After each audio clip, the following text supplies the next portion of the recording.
What's going on, everybody? Welcome to our live coverage of Rutgers Newark softball here on a overcast, cloudy day here in Newark, New Jersey. Home opener yesterday for Jackie Davis and the Scarlet Raiders. Right back at it a little more than 24 hours later here on a Wednesday as the Scarlet Raiders taking on non-conference competition from the CUNYAC Conference in New York City on the Upper East Side, as a matter of fact. 68th in Lexington. Ladies and gentlemen, it's the Hunter College Hawks. Hunter College, under their second-year head coach, had a bit of success last year. Mike Fisher got second place in the regular season for the Hawks and bowed out in the first round of the CUNYAC postseason championship tournament. But certainly a team worth watching this year for all of you CUNYAC fans. Hunter College coming off a couple of games last week. They've been off for about 7 days. Their last action coming on Wednesday. For Rutgers Newark, they'll be starting Charlie Peter today in the circle, the sophomore, 0-3, looking for her first victory of the season. Having a circle for Hunter College, it's the freshman out of Boylston, Massachusetts, Abby Bindinger. I had an opportunity to speak with Abby before the game. More on that a little bit later. As far as our starter here today, Charlie Peter, look for the drop curve and her curve as the two go-to pitches. She's developed a pretty nasty changeup now that she's a sophomore and has worked really hard on that. She talked about the support of all of her teammates, keeping the morale up despite some challenges, quite well documented for the Scarlet Raiders, coming in with a record of 1-15, still looking for their first conference win. Let's go down to the field for our first pitch. Peter dialed in. And leading off, it's Grace Basil, and she swings away at the first pitch. Nice play by Abreu, who tosses to Maury to first for the first out of the inning. And I understand we're going to have we good? Yeah. Okay. I understand we got a very special guest commentator today. I want to show this handsome man on camera, but we'll have to wait to blow you all away with this multi-talented gentleman who has just got himself settled. And 2 quick outs for Charlie Peter as the number 2 hitter for the Hawks. Number 13 bows out. That's the pitcher, Bittinger, who grounds out. And you got to like Peter keeping the ball on the ground early here. And last year, Hunter and the Rutgers split their only meetings of the season, a doubleheader early in the season, just like here in 2026. That's fouled back by Ramirez, the number 3 hitter starting at catcher today, the senior out of East Rockaway, New York. But back to a very important introduction. Ladies and gentlemen, let's hear it for the multi-talented Mr. Ryan Anderson, everybody. Put your hands together. Ryan, you've been getting a lot of reps out there at Weequay. I believe this is your first debut here in 2026 in the broadcast booth for Jackie Davis in the Rutgers Newark softball team. How are we doing, Ryan? Doing good, yeah. This is the first time Can we hear you, Ryan? I believe so. Okay, I can't hear you up here, but that's okay. Let me try. Or are you just going that one? Yeah, we'll get it all sorted, man. There we go. Yeah, much better, Ryan. The technical wizard, Mr. Ryan Anderson. Ryan, please, go ahead. Yeah, no, on the videographer side for their first twin set yesterday, where they unfortunately lost that one, but looking good in that second game, hoping to see more of that good stuff here this afternoon, obviously. Yeah, despite the 6-1 loss in the aforementioned game 2, Ryan, I thought Michaela Hobson really kind of spread the hits and runs around and looked a lot more comfortable in the circle based on the first game appearance, the 16-0 loss to the William Patterson Pioneers. Boo! But and the transfer student, the fifth-year grad student, it's good to have her on board. Yeah, she really settled in that second game. Obviously not in this one after the long outing she had yesterday between the two games, but really settled in for the second game. And not a lot of good things in the first one too, obviously, but just want to get other people some reps in there as well. It's Ramirez now, full count, 3-2. The payoff pitch from Peter, and desperate. As Ramirez, when I say desperate, I mean she had to really reach out there to stay alive and get a piece of that one, and she did just that to extend this at-bat. 2 outs now for Peter, but Ryan, a pretty darn good start so far for the sophomore Charlie Peter. And just like that, a bloop single in the right, perfect timing for me. But still, weak contact, just getting right over that second baseman's head. Ryan, you have, obviously a wealth of experience in the world of baseball, not only at Rutgers, but other places in your own playing life as well. To me, the nuance of softball is insane. Where the batters put the ball, the side, the dimensions, it just changes everything as far as getting runners on. The whole game within the game of the base paths. It's really like small ball for 7 straight innings. I mean, yes, there's, you know what I mean, that element of the game is much more highlighted, I believe, with softball. I mean, for instance, you talk about the base pads, lefties, they have the advantage. They're already a little bit closer to first. You can see them already getting that running kind of swing sometimes out of the lefties. But yeah, it's a different strategic thing you have to do every time. It's a lot different from baseball, but it's still similar in its own ways. We talked about it yesterday, Ryan, or at least I did, regarding an 8-day sojourn adventure down in Florida, Melbourne to be specific, where Rutgers was able to get in a ton of games and some warm weather games and training. Yesterday, and there's the final out, a pop-up to the center fielder for the Scarlet Raiders. And, of course, that was Remus McManus for the third out. But, Ryan, we'll keep it right here, just try to unpack a little bit more before the Scarlet Raiders come up to bat. But, obviously, a good bonding experience, some tough losses in that trip. And then yesterday, I'd never seen it. Jackie Davis, at one point, made a complete change in her lineup. I mean, I'm talking about every position and maybe try to get the kids going a little bit. My point is, today a great opportunity to perhaps bounce back against an out-of-conference team, and maybe good for the morale, good for the confidence to try to get a win here today. Yes, it is. I mean, anytime it's good to try and get a win, but after a tough doubleheader loss, you want to try and mix some things up. You want to try and change some things around, and so far, a scoreless inning, it's paying off well to start here. Absolutely, and Charlie Peter, not to sound too cheesy or anything, but I liked Peter during the anthem holding hands with her junior catcher getting the start today. It's Janiah Smith, number 55. And the kids with the arms around the shoulders, it's one thing Charlie Peter talked to me about before the game, about how she really relies on the support of her teammates. And she said, today the message is to go out there and have fun. And I think sometimes people lose sight of the wins and losses, and it's not just all about that. Yeah, no, 100%. When you're winning, it's fun, but when you're winning and having fun, it's even more of a good time. Exactly. And, not making excuses for struggles. You got to continue to try to get better. And Remus McManus will try and do just that right now as she leads things off here for the Scarlet Raiders in the bottom of the first inning. The junior getting the start in center field, 5-2 out of Roxbury, New Jersey. And that's going to be inside, catching the corner for a called first strike.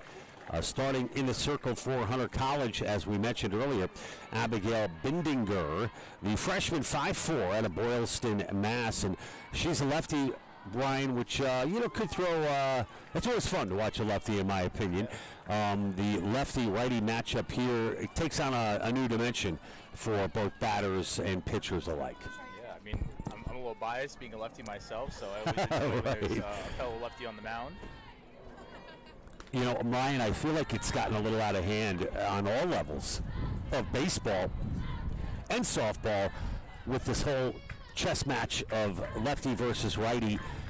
If Major League Baseball was allowed to have 30 relief pitchers in the bullpen, they probably would do it. And we'd have 6-hour games. But a lot of changes based on matchups, and certainly something that both of these head coaches are aware of as far as who's in the circle to start. For Hunter, it's the lefty, Bindinger. job by Mariah there to take first base on the pass ball on the strike 3 there. Yeah, gotta like it. Mariah jumping all over that opportunity as that ball got past the catcher Ramirez for the Hawks. So a runner on for Rutgers, and a good way to start this game. You know, a lot of stranded Scarlet Raiders yesterday. Only a total of 1 run scored in that doubleheader with Willie P. And the Scarlet Raiders, Ryan, drew 9 walks combined in that doubleheader. And, you know, I only mention that too, Ryan, is because Charlie Peters said, you know, my MO today is let Hunter hit the ball. It's not about strikeouts. It's let him make contact. I trust in my defense to come up with the plays. Yeah, I mean, yesterday the Scarlet Raiders were kind of struggling to gather some hits, so what you're going to do is you're going to try and see more pitches. You're going to extend the count. You're going to try and battle away, get the pitcher tired, and once they're tired, you know, it's going to be easier to jump on good pitches, and they're going to miss the zone a lot more. And that's how they were able to draw those walks. And Bindiger deals, and that just missed on the outside. Count now 3-1. Bindiger, as we mentioned, the Boylston, Massachusetts native, said she's been getting some good-natured ribbing from her teammates from New York City about being from Boston, and all over that one to deep center field. Over the head of the center fielder is Cardozo's on her horse. And Cardozo with a stand-up double.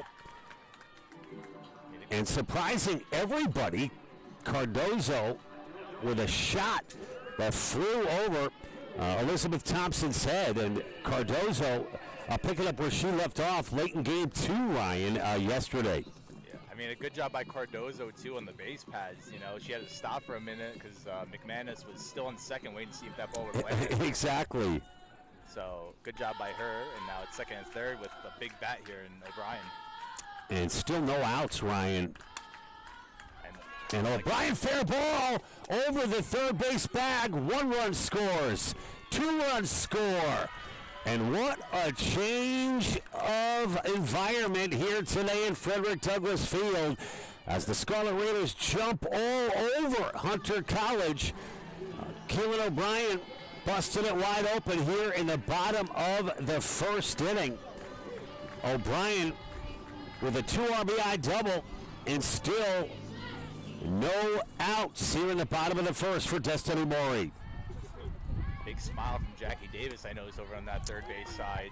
It's a good start compared to what she saw the last few games. I mean, already jumping out with more runs than the last twin set they had, so a good vibe change here.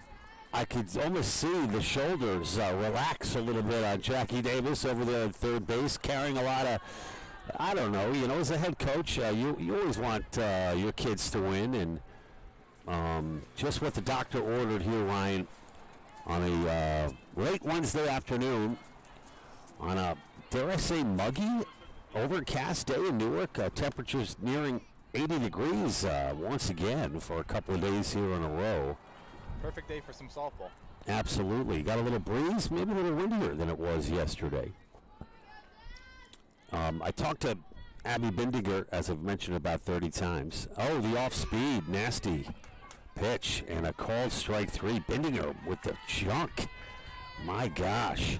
And Bindiger told me before the game, the pitch that you just saw right there, her go-to, the junk ball. And that's outside. That's a big out for her right there after giving up the 2 runs, being able to come back and get the strikeout, put her back on the right path that she wants to be on. Abby Bindiger's go-to, the screwball and the drop ball.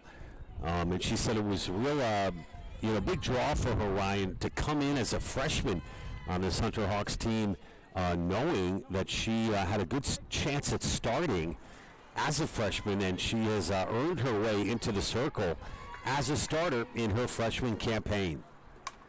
And that grounder sharp to short, strong throw over to first. Runner advancing. But that was number 26, Maddie Hack, who grounds into the second out of the inning. She's starting to gather herself now, 2 quicker outs. She got one being the strikeout, so she's getting well more composed in that circle. Janiah Smith now at the dish for Rutgers with 2 away, high and outside. Binninger comes into this ball game, Ryan, 1-5 on the season with a 4.36 ERA. She's pitched over 35 innings, given up 46 hits, 39 runs, 22 of those earned, 11 walks, and 19 Ks. Decent numbers for the freshman as far as, ratio is concerned in a couple of those columns. Control doesn't seem to be too much of an issue. She's been in and around the zone the whole day so far. I mean, just some catching too much of the zone, and Scarlet Raiders has been capitalizing on those. One of her keys to the game for Abby is, very important to me. This very important for me to stay focused. Maybe not the most earth-shattering of notions for a starting pitcher, but sometimes it's the simple things. Keep it simple, keep the blinders on, and just defer to your head coach, and let your teammates do the work defensively. And the 2-2 now is over, and a big swing just out in front of it a little bit was Janiah Smith, but Janiah straightens that out, and we'll have to hold on to our hats because she really yoked that into foul territory. Yeah, she was all over that one, just as you said a little bit early. Gotta try and hit that a little more later on in, so we'll see how she adjusts. One thing I noticed with Binninger, I had politely asked head coach Mike Fisher if I could chat with her for a minute, and sometimes coaches will say no, like, let my pitcher be.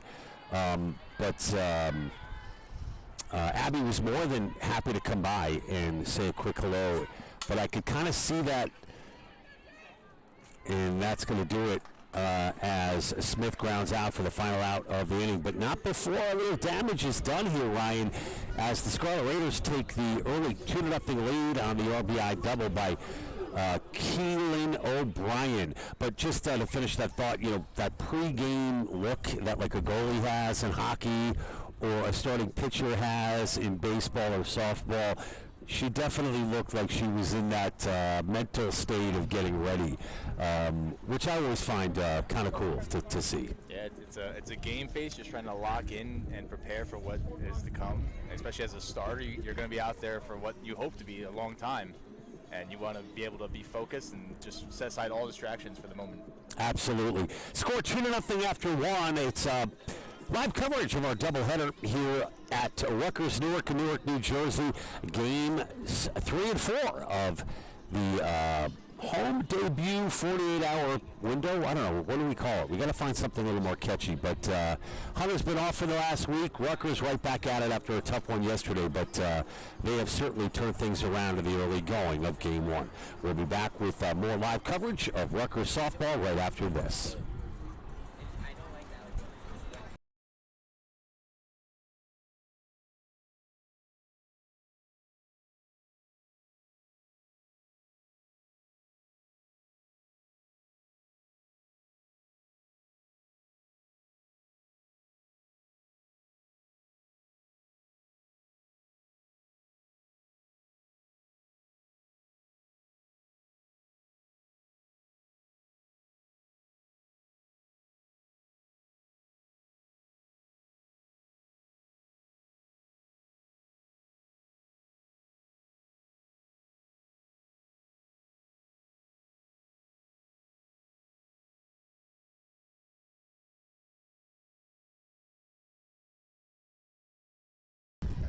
Back live, top of the second, 0-1 now, the count.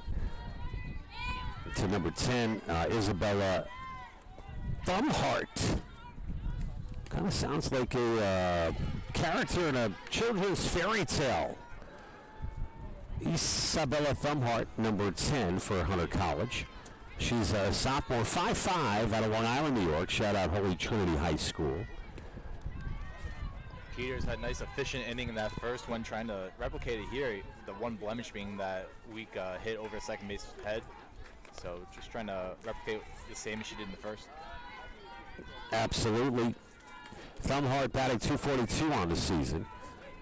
This is her 34th at-bat. She's scored 3 runs and has 8 hits on the season. A couple of doubles to add into the mix there. 5 RBI.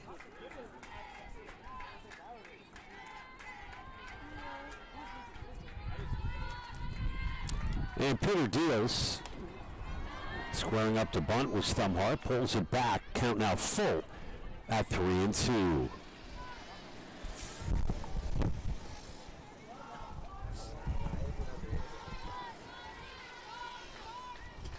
And a payoff. Oh, way out in front. Smith bobbles it. The throw to first, not in time. Smith pulls Destiny Mori off the bag. So we saw it happen in Rutgers' favor in that first inning. And Thumhart, after striking out, is now aboard first base. It doesn't really count as a strikeout, obviously. So Hunter off to a solid start here at the top of the first. And that will bring up a number 15 for the Hawks. Elizabeth Thompson, the junior center fielder, 5'5", out of Sound Beach, New York, and St. John the Baptist. Talked about the small ball earlier, and twice they're showing the bunt here, and so pulling back on that one because of the ball, but I wouldn't be shocked to see them try and move the runner over here early on. Yeah, trying to start to chip away at this 2-0 Rutgers lead. I count now 2-0. And Ryan, another thing, certainly as far as the toughness of Charlie Peter is concerned, she has had a rough go of it, and that gets past Smith and hit the top of the plate, and easily taking advantage of that. Yeah, that one just an unfortunate spot to land. Smith had no way of getting to that one. Yep, pop right over top as Thumhart casually strolls in a second, and it's 3-0 now. And Thompson takes all the weight. But Ryan, Charlie Peter, she has had a rough go of it on her pitching hand. Some real problems. And you notice kind of her flexing that right hand quite a bit already to start. I don't know if I want to say too much, but she told me she's more than happy to talk about it. But she's got some problems with that right hand, but the doctors have cleared her to play, so she is doing just that and said it's very uncomfortable. No excuses, but that's a solid shot into the gap in right center, and Hunter is on the board with an RBI double from Elizabeth Thompson, a clutch hit with no outs, Ryan, and Thompson delivers for the Hawks. Yeah, I mean, like you said with her hand, it's just pure adrenaline. Once the game starts, a lot of things start to check out. The pain starts to subside, but I mean, I'm sure it's going to hurt a lot more. Well, Ryan, afternoon's over. I mean, she's tough. She's had an injection in that hand as well, and I said, Charlie, what are you doing out here? You got to take care of that hand. But it's all part of the healing process, from what I'm told, and she's going to be just fine. Good job by Hunter, though, to attack that one and lace one to the gap, bring home their first runner of the game. For sure. I mean, it was a very competitive back-and-forth doubleheader last year, Ryan, and we're seeing more of the same to start here in game number 1. Part of our doubleheader, live coverage on Raider Vision on YouTube all afternoon and evening long. John Heffernan alongside Ryan Anderson, and that ball is low, 1-0. You can see Laura Rayu playing in, watching the small ball from the lefty. Like I said before, a big advantage. They're pretty much a good 5 feet in front of where a righty would be in the batter's box. So we saw, Abreu, really has moved in quite a bit due to the threat of a bunt. It's the number 7 hitter for the Hawks. at the dish right now. Alejandra Aquino. And Aquino hanging over the plate on that one. She showed bunt every single pitch so far. Let's see if she is actually going to drop one here. Ryan, when was the last time you picked up one of these, I don't know, $350, $400 bats that the kids are now using? And it's crazy how light they are, right? I think high school, I want to say, my sophomore year of high school was when I purchased my last bat. I want to say it was like 300. I'm talking about the current day, though, whether it's Connor Cortman's guys or here, you know, and they're super expensive, too. Yeah, I mean... The 2026 versions. I've looked at some of the ones that the guys have had, and, you know, it's just very interesting to see. Maury couldn't handle that one on the right side. Yeah, that's a tough one. O'Brien really played it perfect as far as positionally with the scoop of the butt, but rushing the throw will create the error for Rutgers. Everybody's safe, Ryan, and we're all even at 2 apiece. Yeah, it just kind of flipped like a switch there, and as soon as their early start was, and it just went right away. So Hunter has answered back here in the top of the second inning with 2 runs of their own, and Jackie Davis now in the circle talking to Charlie Peter.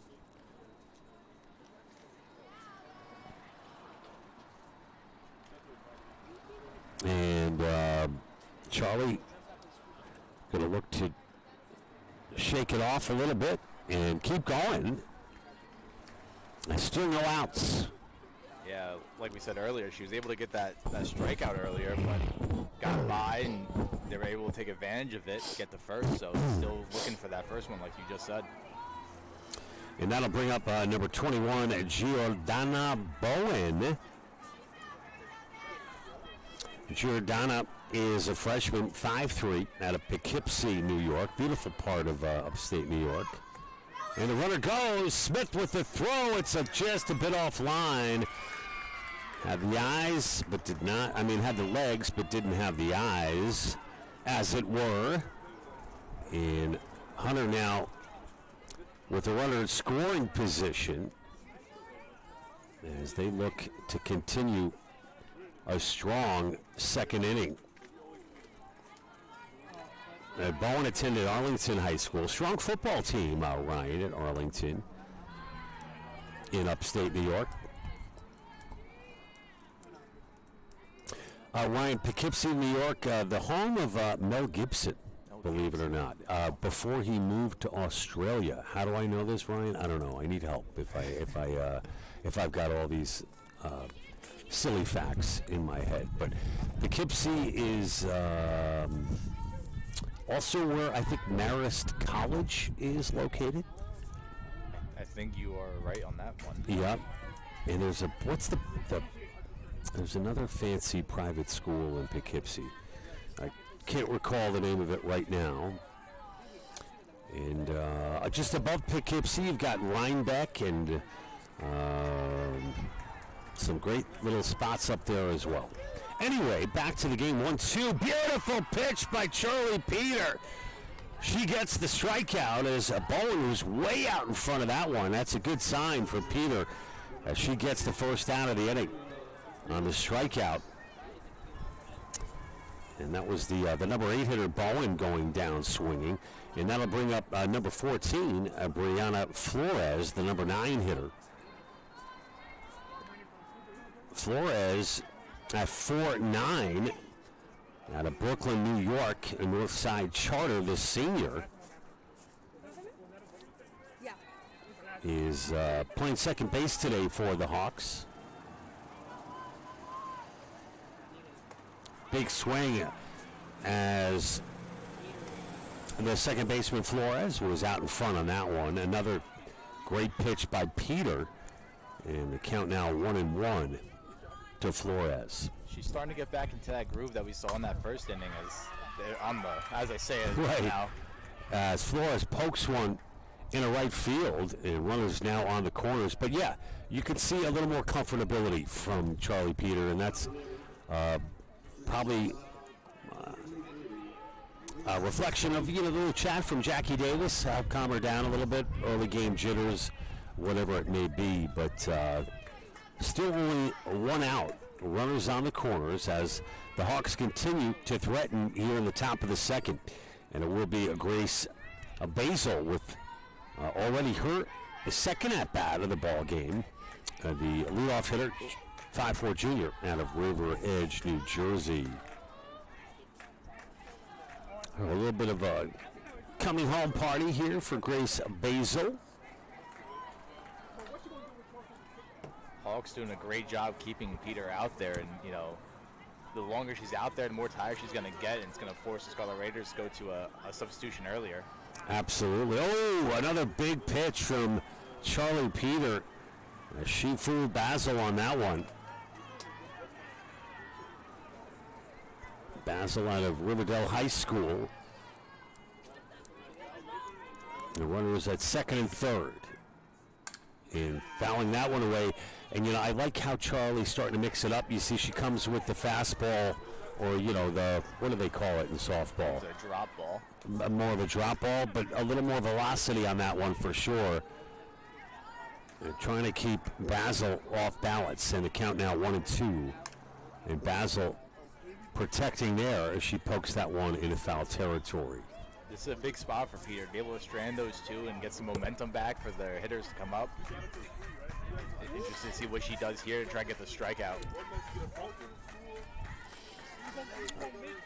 Well, big pitch right here from Peter, and again it's fouled away.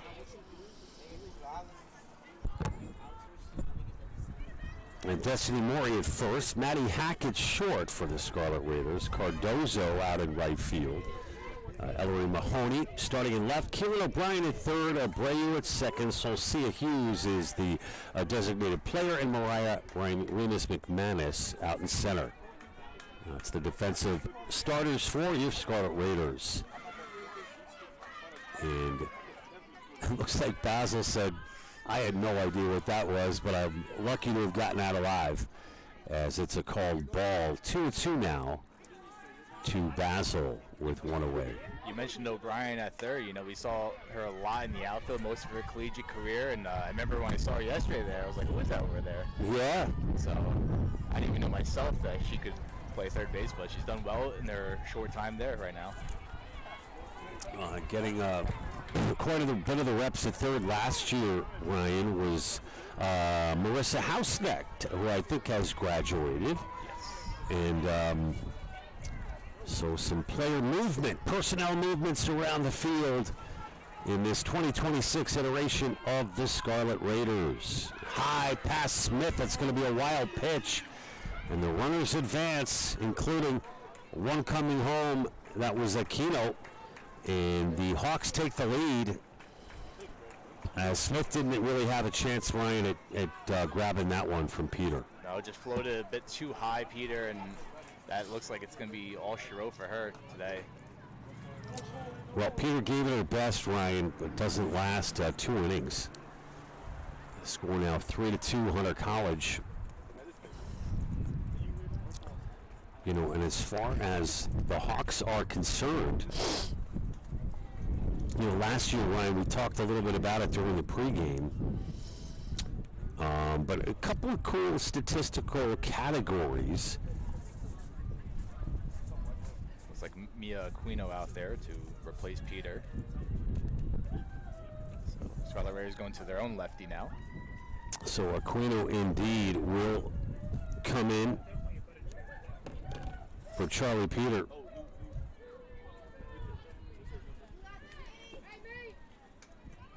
So last year, Ryan, under first-year head coach Fisher at Hunter College, Hunter led the league in the CUNYAC total hits, led the league in doubles, and led the league in RBIs with sweeps over York, Lehman, and Baruch last year. So this is a team that has had some success, especially within their own conference. So no surprise here to see a competitive Hunter College with a 3-2 lead. We'll be back to tell you a little bit more about the Relief pitcher for the Scarlet Raiders, Aquino, and we'll have it all for you in about 60 seconds. We'll be back right after this. To the European Wax Center on Halsey Street in Newark. Come on in.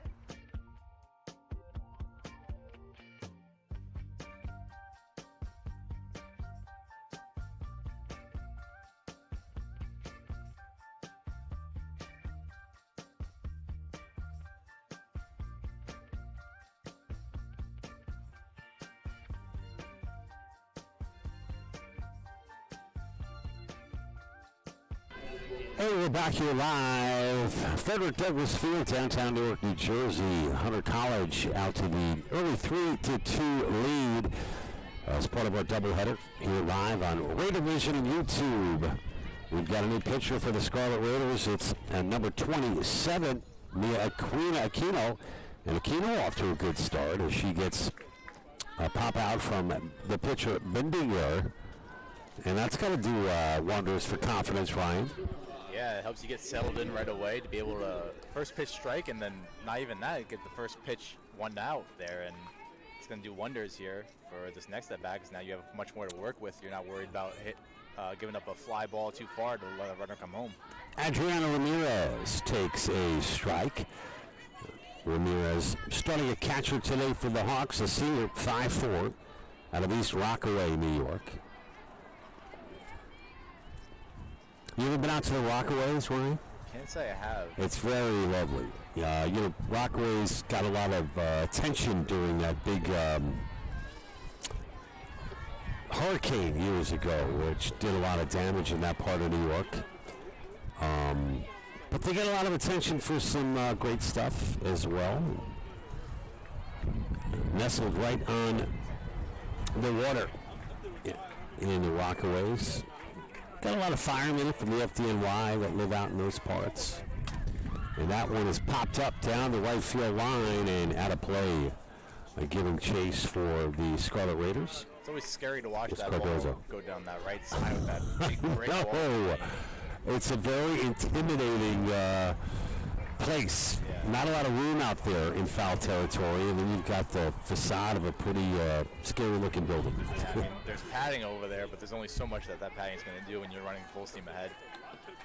Something to be conscious of for sure. Another scary thing is when you got foul balls going into the roadway. Yeah, I mean, and the garage right next to it, too. For sure. Count now 2-2 as Ramirez digs in and she takes a swing, and that should do it. The final out of the inning. A nice put out there by Hack, getting the start at short today. And you mentioned Ryan O'Brien at third. I'm getting used to this Hack O'Brien second third situation. Yeah, especially in the order, both are great offensive threats, so seeing them together is just like you're getting used to it easily now. As we head to the bottom of the third, Rutgers coming up to bat, or we'll be back right after this.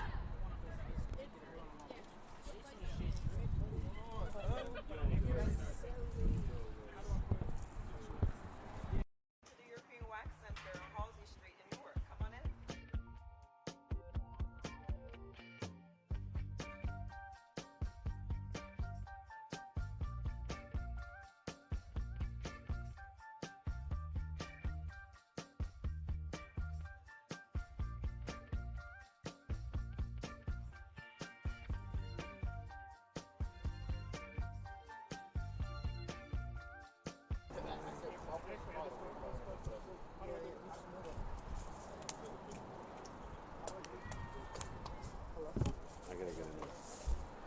Phelan, do you have like a pillow or anything? Pillow? Yeah. I got one.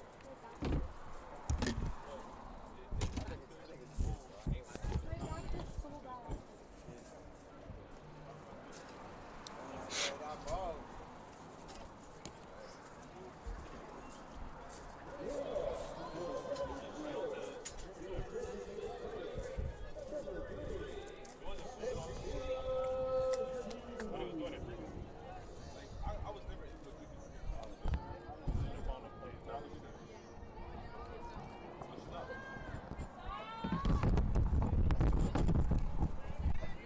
And swing away at that first pitch is Socia Hughes, who fouls one. You know, I fell at one. Oh, wait.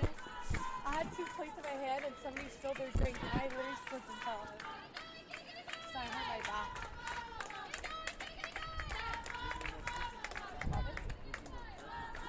Careful.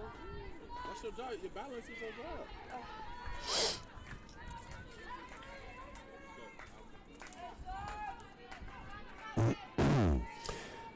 In the hole now, 0-2 for Hughes in the pitch. And that's ripped foul. That caught a piece of Jackie Davis. Jackie celebrating a birthday yesterday. Soncia getting her first home star, I believe, of the season. And good for her. Saw her get some action over at first base yesterday in the twin set. Now I believe she's designated player, if I'm not mistaken, today. Indeed she is. Hughes, a sophomore out of San Antonio, Texas.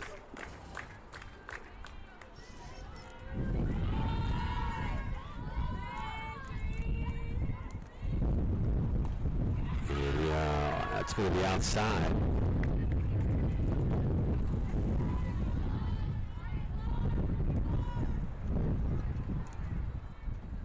She's had a good start so far with those 7 hits and those 23 at-bats. I mean, she's seen the ball well lately, so we'll see what she does here. And that one gets past. The third one today.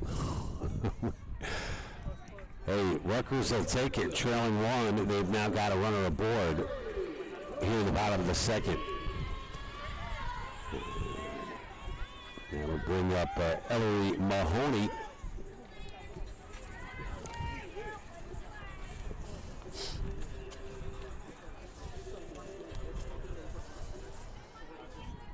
And Mahoney batting .250 on the season. She's got 4 hits. And we'd love to add to that number right now. Looks like it's her second game started this season, too.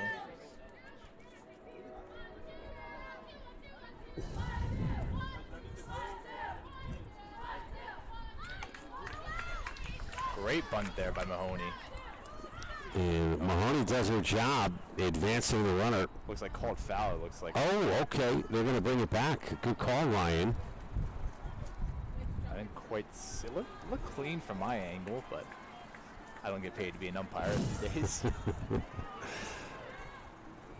Big bucks as an analyst today, earning his keep. And the lefty deals a bit of a check swing, and that one also foul. Like a swinging bunt almost. You remember Ichiro back in the day, Ryan? Yeah, he was pretty much running out of the boxes. Exactly, kind of softball style. And he created into a Hall of Fame career. Yeah. And you know, don't forget, Ichiro didn't come over to Major League Baseball until he was, I think, in his 30s. And you think about the records he broke. Yeah, I think 4,000 hits between the Japan Baseball League and here in the MLB. Yeah. Ryan, I love the MLB history. You know, you're still a kid, so you know. Ichiro's like Babe Ruth to me, you know. My friends make fun of me for my MLB history, how much I know. Please do share. How about that Max Fried last night out in the West Coast in Seattle? I don't know if you're much of a Yankee fan, but that kid is very observant, as you can tell. Ryan sporting a New York Yankees t-shirt in big bold letters, which I clearly missed. I believe a sub-3 ERA in his Yankee career. It's really remarkable, man. I mean, the debut last year was off the charts. And came close to a no-hitter, right, Ryan, last year? I believe he had some distance. And Soncia in the pickle here. Soncia gets hung up. Let's see what Hunter does with a rundown, and they apply the tag for the out. That might have caught Hughes up high in the facial area, Ryan. Yeah, I think Soncia thought that it might have skipped by, but catcher right on it, able to stop her in her tracks midway. You know, it's high risk, high reward. It's one thing to be aggressive on the base paths. You gotta love seeing that, but gotta be smart too.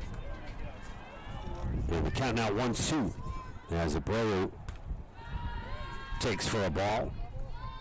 I was talking about it yesterday, Ryan. What I like about Abreu, I don't know, it just based on the little that I've seen this year, she seems to be just that much more confident in her game. I love her hustle. I love the scrappiness to her game. She just got a lot of energy and a lot of just plays with an intensity that I think stands out. Yeah, like you said, she plays with a lot of energy, and with the more bundle of at-bats and appearances she's gotten this season, you can see that she's really getting more comfortable in her spot. You know, I just think those things matter as far as just it could be body language or perception, and not everyone does things intentionally or unintentionally, but I always feel there's a spring to this kid's step. Whether it's running down the baseline, look, like right now, draws the walk, she's like sprinting down the first Pete Rose style. Yeah, that's infectious, and not everybody does it. I definitely didn't do it when I played. Right. But Abreu on board as she draws the walk, and look for Abreu to get busy on the base paths early. And she was definitely a threat to steal. And McManus now at 0-1.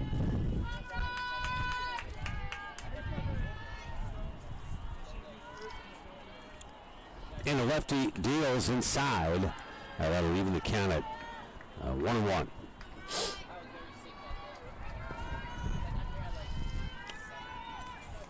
I'm not sure what the scouting report is on Ramirez behind the plate for the Hawks. But why not test her? And there's a clean base hit. Abreu is going to hold up at second, and she nearly got caught off the bag. But she is safe on a nice stroke by McManus. And a two-out rally here by the Scarlet Raiders as they now have two aboard for the heavy-hitting hot bat of Kayla Cardozo. I mean, you talked about Abreu's speed, just a little too fast on that one. Almost overran the back entirely. Killings came out of her cleats. And out in front was Cardozo. She rips that foul. But Cardozo on the screws in her last at-bat, Ryan, right over the head of the center fielder. Yeah, she's going to hope Thompson. to do something similar at this at-bat, try and bring home those 2 runners maybe. Definitely would bring home Abreu at least from second. And with two-way, I said, why not? And, you know, Thompson now giving her a lot more respect in center, I might add. And the grounder to third. Throw over for the third out of the inning. So Cardozo grounds out to end the second. It remains 3-2. But we got a good competitive ball game here in Newark, New Jersey today as the temperature begins to drop just a little bit and the wind picks up. Hopefully the rain holds off. We're going to get another look at Aquino here in the third in the circle for the Scarlet Raiders. We'll be back with more right after this.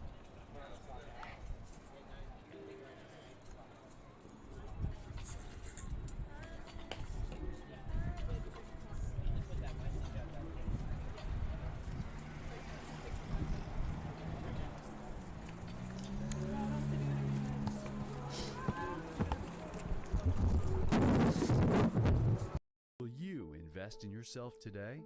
If you have big dreams but need a college degree to achieve them, then Rutgers University Newark is for you. We'll challenge you to see the world from a different perspective and teach you the skills you need to succeed. Opportunity is being at the right place at the right time. Newark is the place, and your time is now.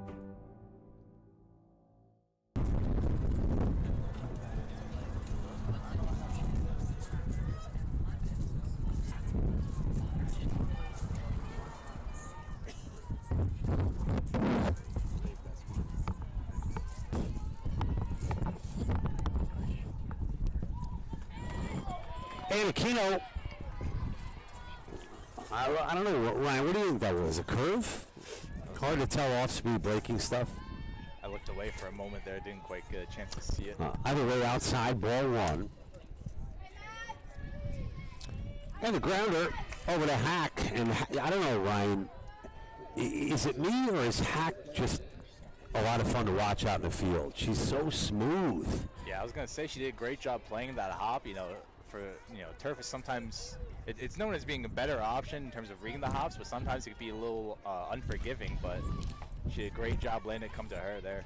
I talked a little bit about this yesterday, Ryan, but I miss Lex Claiborne, another smooth as silk infielder who has moved on from graduation last May.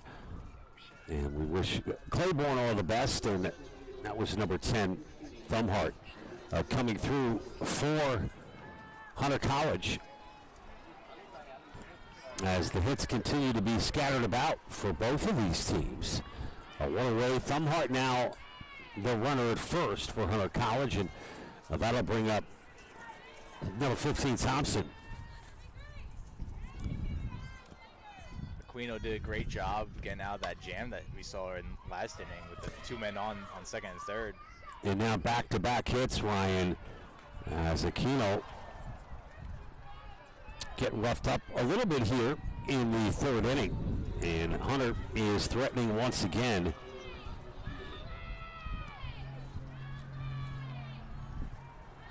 But nothing Aquino can't handle with one away. I don't know, Ryan. We didn't see any double plays yesterday. I'm looking for one here today. Yeah, it's going to be tough to double up with the lefty at the plate here, but we'll see what they can do here. A lot of ABs for both these teams. We're working right through the lineup. We haven't even played three. And we're seeing Aquino. The other Aquino, this one Alejandra for Hunter College out of Health Profession High School, Brooklyn, New York City. Ryan, one of my new favorite artists playing, by the way, this week in at Public Records, a small venue in Brooklyn, New York. If you haven't heard of her, Anastasia. Sounds familiar. She's got kind of a soulful, folky kind of. You got to check her out. I think she's good. I was thinking about going, but don't really have the time. Sounds kind of familiar. She's brand new. EP last. Oh, what a catch by Smith! He throws the mask off. Janiah Smith, great job. That's not an easy catch, Ryan. Speaking of artistry, Janiah Smith showing a little bit of it right there. With her own set of lyrics. That's a tough play for anybody to make, regardless of whether you're getting up from a squat position or not. And great job by Smith. And that's a huge play, Ryan. Now 2 outs. That changes the entire complexity of the inning with these runners on second and first. Yeah, it's good. Could be a big momentum shift for the Scarlet Raiders here. Get them back into hit with stranding the two. It's Giordana Bowen. I like that. Oh, that's right over the hand of Aquino. So close. And Bowen kind of looks out there, but she hit it hard. It was literally inches over that right hand of Aquino, who got the glove up, Ryan, but not enough. And it's 3 hits now in the third for Hunter College. And Ryan, with 2 away, that's going to load up the bases. I'm not sure what's happening here now. I saw Coach Jackie Davis go over to the umpire about something. Not sure what it was. Is it the sleeves? I'm not too sure. No, they're allowed. That's not a uniform issue, is it? I think that's fine. I'm not sure what happened, but I saw her right away go over to the umpire. Well, they're having a little powwow, Ryan, and that would be the home plate umpire Tommy Burke, along with Kerry Smith and Juan Gomez hammering out the finer points that we hope to bring to you momentarily.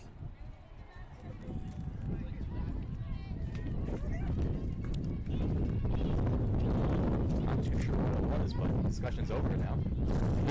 Exactly. Nothing appears to have changed, Ryan. No. Bases loaded, and a big moment here for the batter, Brianna Flores. the number 9 hitter, with a huge opportunity for Hunter College. And if I'm Aquino, it's the number 9 hitter, Ryan. Just go straight after her, in my opinion.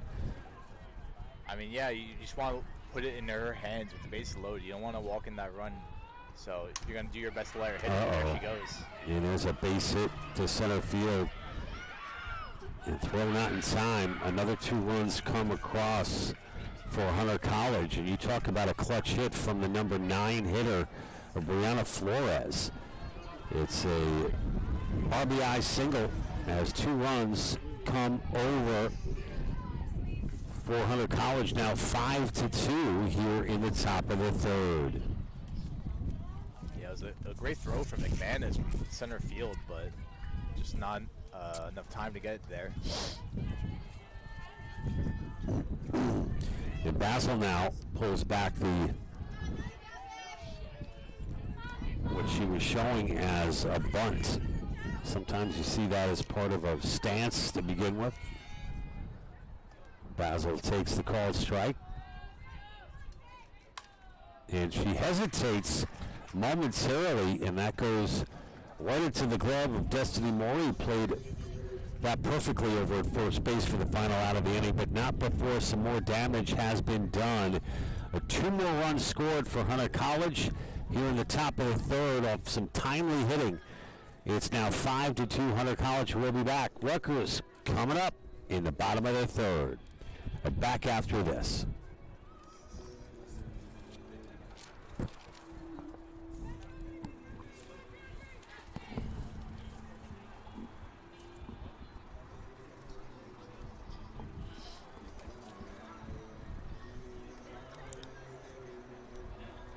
Are you?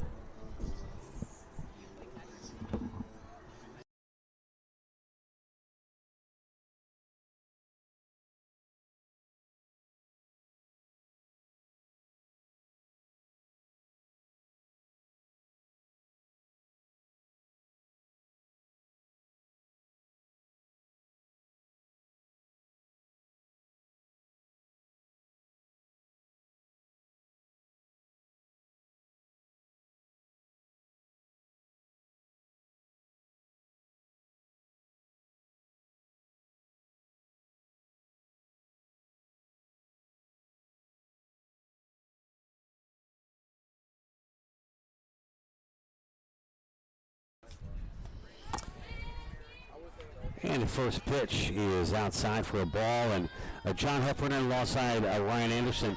Ryan, I'm impressed here as we get to the 3rd inning by the starting pitcher, the freshman for Hunter College, who's really settled in. As you say, a little collision in center. Man, and the sun is poking through, and down Yeah, down's the on the turf there. is Thompson shaking up on the play. Both kind of went running in. Thompson looks like he slid. Might have gotten the collision. That's one dove, the other one slid. Thompson on all 4s. I hope she's okay. Might have just gotten the wind knocked out of her. You know, Ryan, we've seen collisions in the past that can really be ugly. You know, when you're running full steam and focused on that ball, it's a scary thing to watch. It didn't seem to be a direct hit between those 2, but they definitely made contact. And Thompson's coming out of the ball game, Ryan. Wow. And she looks to be... Might have to just get checked up by Rachel, maybe check for a concussion or something of the sorts. Not too She looks to certain be anything. a little bit shaken up, Ryan. And Thompson is the junior out of Sound Beach, New York. Doesn't sound like she's done yet. Looks like just getting checked up for now, at least. Yeah. Haven't seen anyone move around that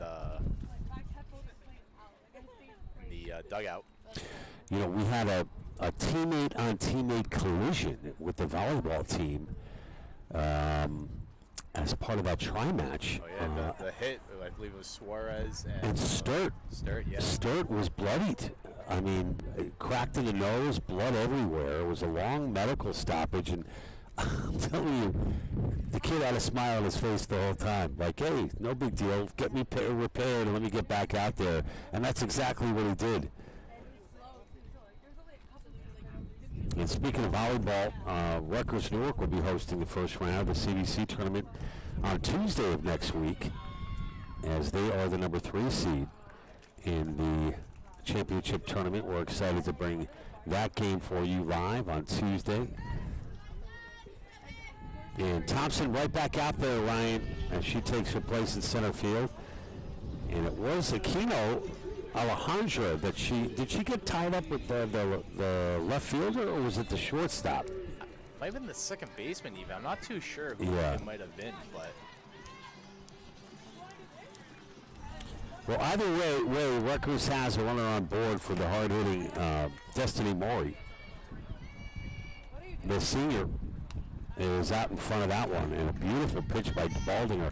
But we were talking a little bit about Bindinger. I'm sorry. We were talking a little bit about how Abby seems to have settled in for Hunter.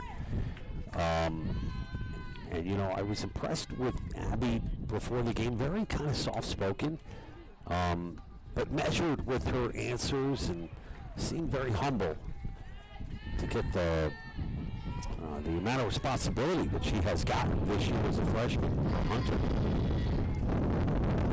Wait, picking up the block right now. Yeah, man, big time. And that's outside at 2-1.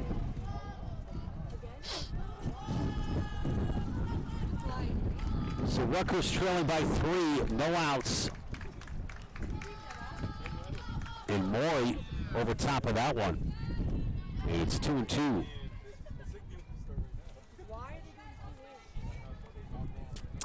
Now Bindinger, as we mentioned, 1-5 on the season for Hunter. Oh, another beautiful pitch. Swing and a miss, and Maury goes down for the second out of the inning. What a at-bat for Bindinger. I mean, just a beautiful pitching clinic there against Destiny Maury. The lefty will look to continue as Hack swings away at the first pitch.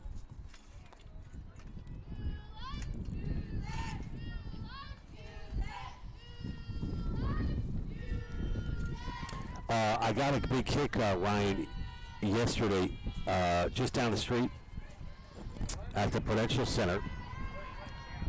The New Jersey Devils call home at the Rock. And, of course, they're kind of on the cusp of the playoff picture right now in the NHL. The New York Rangers are officially out of the running after a rebuild second half to the season for the New York Rangers. Another beautiful pitch by Abby. But it doesn't matter when it comes to records when those two meet. The rare goalie fight last night, Ryan, between Shesterkin, the kind of highly paid goalie. You don't want that guy getting hurt in a fight. No. But the goalie's going at it, and it really was not a very high-stakes game, at least as the Rangers are concerned. But doesn't matter, I guess, as that rivalry continues in a very entertaining fashion last night between the Hudson River rivals.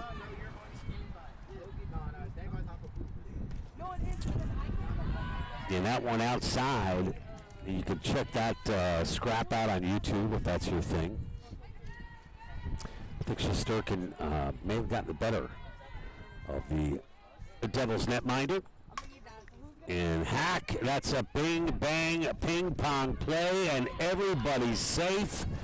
And finally, the Scarlet Raiders catch a break as Bindinger got the initial glove on it.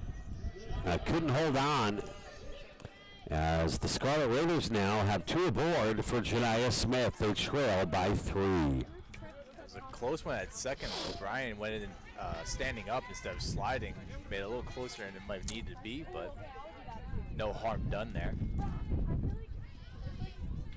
And a big at-bat here for Smith, as Bindinger now shakes her head, as I guess maybe signals might have gotten crossed up there a little bit. Don't see a whole lot of. I like the efficiency in which Bindinger pitches. And that's roped. Oh, what a catch! At the hot corner, the third baseman, Sonia Rosales Rosenthal Jr. stabs one out of midair on a line shot from Janiyah Smith for the second out of the inning. Wow. I mean, they call it the hot corner for a reason, John, you know? Man, you got crazy reaction time from Rosenthal. And that one's outside. Good eye. Might have saved at least a run there if she doesn't get a glove on that. Well, absolutely.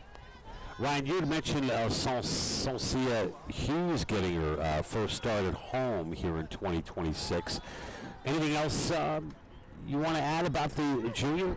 I'm sorry, the sophomore, Hughes?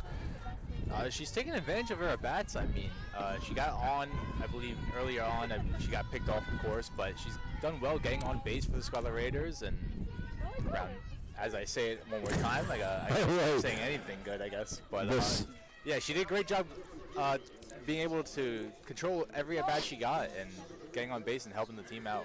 I like her athleticism, and I think there's a lot of upside to the sophomore Hughes, and we're getting a good look at Soncia here today. Couldn't come through for the Scarlet Raiders there, as Rosenthal made the second put out of the inning. Folks, it's 5-2 after 3. We'll be back with our live coverage of Rutgers softball as the Scarlet Raiders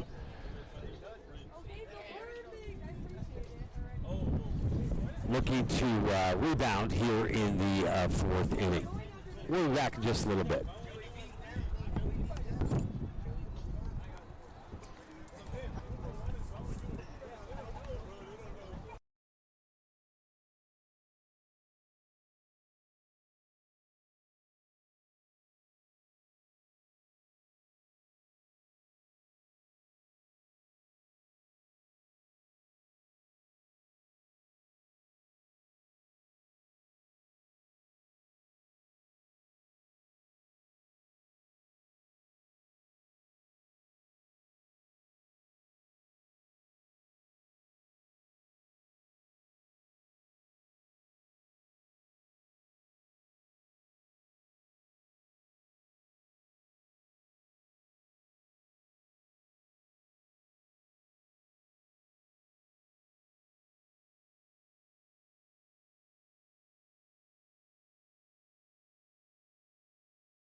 And we're back here live at Frederick Douglass Field.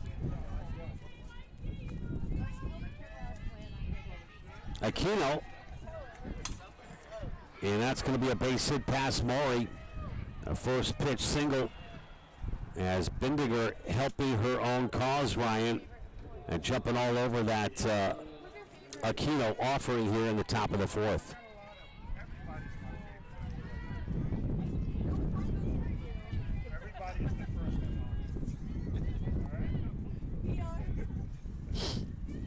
And that'll bring up number 5, Adriana Ramirez.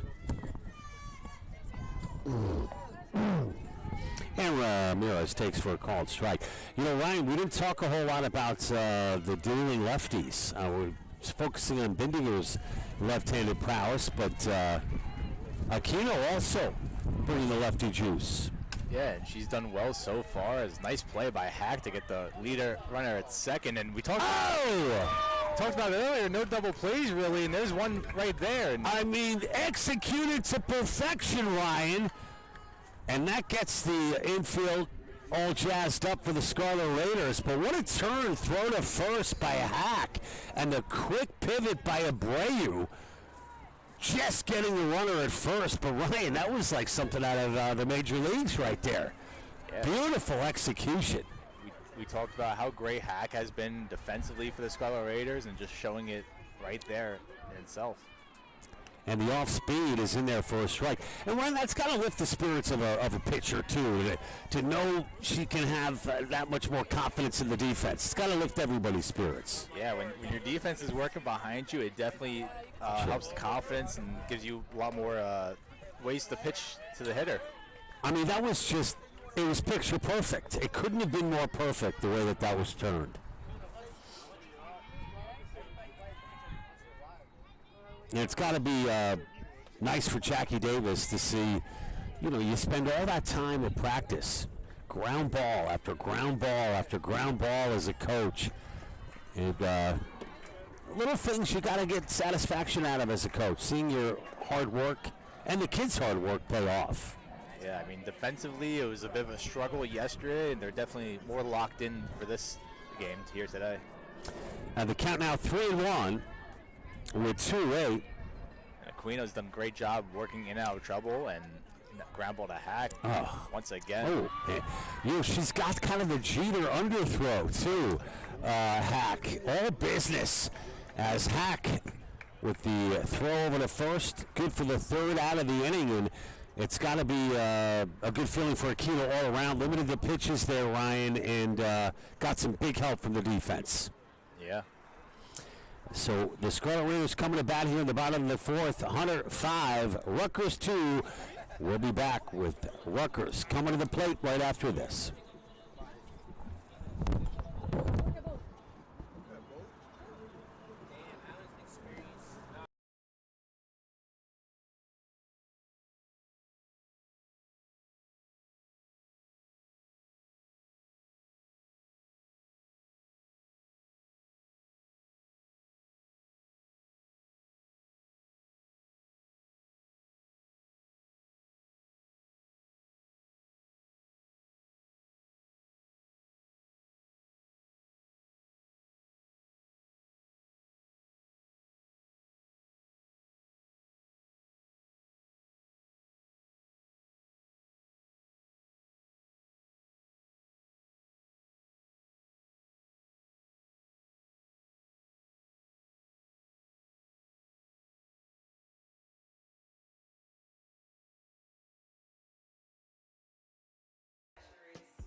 Kind of been halted there since then. And that'll bring up Abreu for Rutgers. And Abreu squares around a bunt, pulls it back, but it's a called strike. Talked about the speed of Abreu, always a threat to bunt.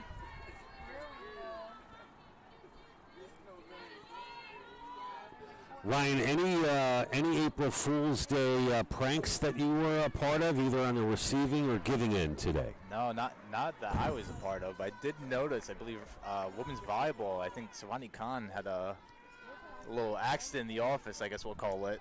But no way, I love it. So Savani going all out on April Fool's Day? I don't think it was her. I think the players had come together and spread her a little gift in her office. I saw some caution tape and some balloons. I see. Okay, Abreu grounds out for the second out of the inning. Oh, so her players pranked her for April Fools. Okay, harmless fun, it sounds like. You said accident, and I don't want to viewers to get nervous. No, not like that, yeah, no. Okay, so the yellow caution tape, great touch, though, along with the balloons. Gotta love that. Yeah. And tight corners up in the offices at the Golden Dome, meaning the offices are right next to each other. So I'm sure everybody had a lot of fun with that one. A nice, a good post I saw was baseball posted James Recchia committed, and it looks just like it's Eric with the wig, really. So, wait, there is another Recchia brother, though. Well, yeah, there was Paul and Eric, but that's... No, there's another Recchia. There's a third. Yes! More than I knew. Yeah, there is another Recchia brother. Now, we're not talking triplets. This is either, I think, an older brother. He is older, and a very accomplished guy in his own right. Maybe not the athletic prowess as the Bam Bam twins, but the Pow Pow twins, I should say. But so tell me a little bit more about that one. Yeah, it just said committed, and it was really just picture. It was Eric's headshot, just with he cut his hair a little bit, I guess. That gets the blue ribbon, as far as I'm concerned. That's a good one. So wait, who posted that? I believe it was Mia Espinoza. Oh, that's that good. That with the wig? Was it an AI wig or did Yeah, I believe she added an editing. like a Photoshop or Yeah. something? I was gonna say if the one of the Recchia twins went as far as to actually pose in a wig, I don't think I'd believe that. Oh, solid base hit up the middle. That was number 2 for the Scarlet Raiders, McManus. No, that's convincing. I'm looking now at the post, and is that on the baseball Instagram page? Yeah, that's the baseball Instagram page. Oh well, folks, Ryan, a good teaser, as it were, to drive some traffic to the Rutgers Newark Instagram page. I think that one hit a car by Cardozo as she launched that one to the parking lot on the left side above that wall. The baseball Instagram page. Well, we hope there's no April Fool's accidents up on the upper level of the parking lot either. And that one down the third base line, a gorgeous play from her knees. What a throw by Rosenthal Jr. The second beautiful play we've seen from Rosenthal here today. Good for the final out. And Ryan, she threw that ball from her knees. A beautiful play to preserve the 5-2 lead for the Hawks. Wow. Yeah, both sides, just great defense so far, and both half the innings. So Ryan, after 4 innings of play, Baldinger, after giving up a couple of hits, Bindinger, I'm sorry, I keep saying that. I'm thinking of the NHL's Brian Baldinger. Just how do I say her name? Bidinger, Abby Bidinger. Anyway, gets out of a jam there, and it's 5-2, Ryan, as we head to the top of the 5th. We'll be back with more right after this.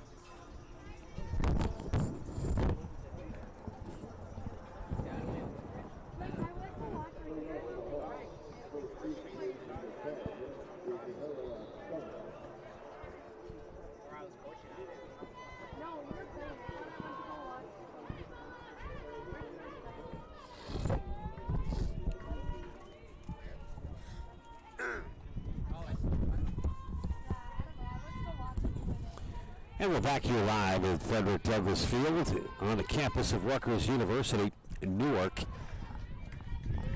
It's Isabella Thumhart and John Heffernan alongside Ryan Anderson. Thanks so much for tuning in, everybody. Getting deep into this ball game already. We'll play 7 here, unless, of course, a bunch more runs are scored. Ryan, we had our first glimpse of that yesterday with the 16-0 win for William Patterson. The 10-run rule coming into effect for those who might be new to softball. If there is a 10-run differential after 5 innings, the game is complete. Yeah, I mean, it's tough to be on the losing side of that, but they did find a way to jump back in that second game. Obviously, of course, on the wrong side of that one, but a lot more energy, a lot of good things to take from that second game and bring into this one. Oh, O'Brien, beautiful. Keelan O'Brien, maybe not quite as spectacular as the Rosenthal play, but O'Brien looking like a veteran third baseman right there. I mean, she has always had the strong arm. We've seen it from the outfield, and it's going to look even faster over at third base in that shorter distance. Ryan, one thing though that we normally see third baseman with the as lefties. Really, I didn't even notice that. Maybe I'm wrong. I think you're thinking first base. First base. No, I'm not. You might be right. I don't know too much about that, actually. It was great. Yeah, I'll have to check. Now I sound really, really, really dumb there.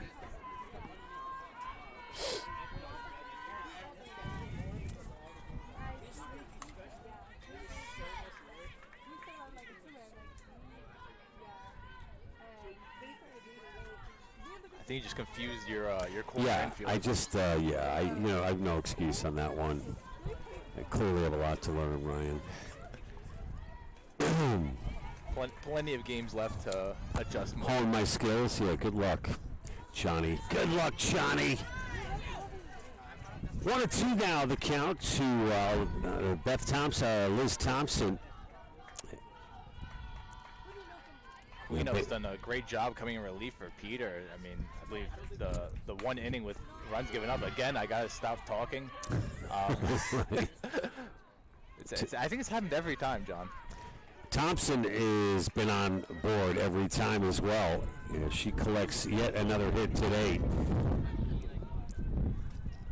Thompson, just a solid performance today, the junior.